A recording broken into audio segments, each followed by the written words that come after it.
como o senhor ou a senhora avaliam esse desequilíbrio federativo, principalmente em relação ao papel dos municípios, e quais as medidas efetivas e concretas que devem ser tomadas para reduzir esse desequilíbrio? Entre outras coisas, eu estou de acordo com a Dilma em 2 pontos.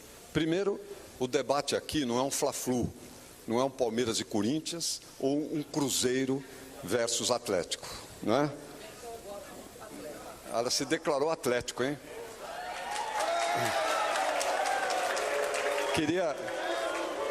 Ô, Dilma, não se preocupe, porque em São Paulo eu sou Palmeiras e a maior parte da população é Corinthians. Eu acho que aí reside o valor de reafirmar. Claro.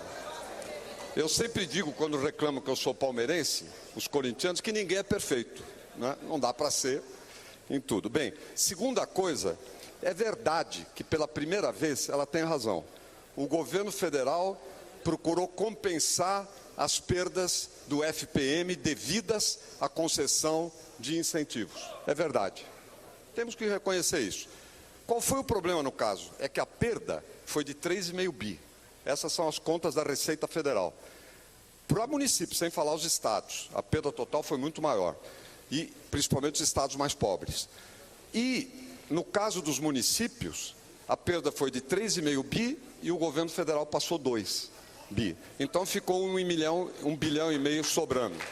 Segundo, neste ano, eu volto ao número que eu dei, os municípios de Minas arrecadaram, receberam 350 milhões a menos no primeiro quadrimestre do que no primeiro quadrimestre do ano passado.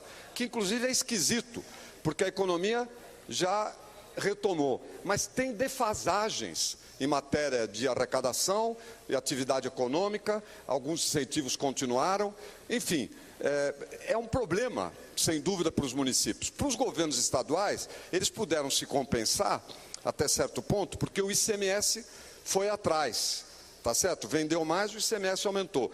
Isso vale para os municípios que não dependam do FPM, mas aqueles que dependam, e aqui em Minas são 491 segundo o Mitre, 492 segundo o Rodrigo Castro, eu não sei qual dos dois está certo, mas é uma diferença importante, que é um município, mas não tem muito significado aritmético, mas são cerca de 60%. Então, indo para resposta, eu creio que nós devemos, numa discussão técnica e política, criar um mecanismo automático de reposição de perdas de incentivos do IPI. Tá certo? Automático. Não me perguntem, eu não tenho aqui agora a fórmula, mas não falta imaginação para fazer. Ou seja, dar incentivo, bom, eu insisto, a Dilma tem razão, esses incentivos permitiram a atividade econômica recuperar mais depressa. É uma das coisas que eu reconheço no governo Lula. Atuou com muita agilidade. Agora, não vamos deixar mais, nem este, nem os próximos governos, perdão, porque esse já foi, fazerem benefícios com o chapéu alheio, tá certo? No caso dos municípios. Olha, todos os governos federais, todos fizeram isso. Eu não estou focado neste atual, não. Isso é histórico. Segundo ponto importante dentro daquilo que é preciso fazer é redefinir um artigo que fui eu mesmo que apresentei como emenda na Constituinte.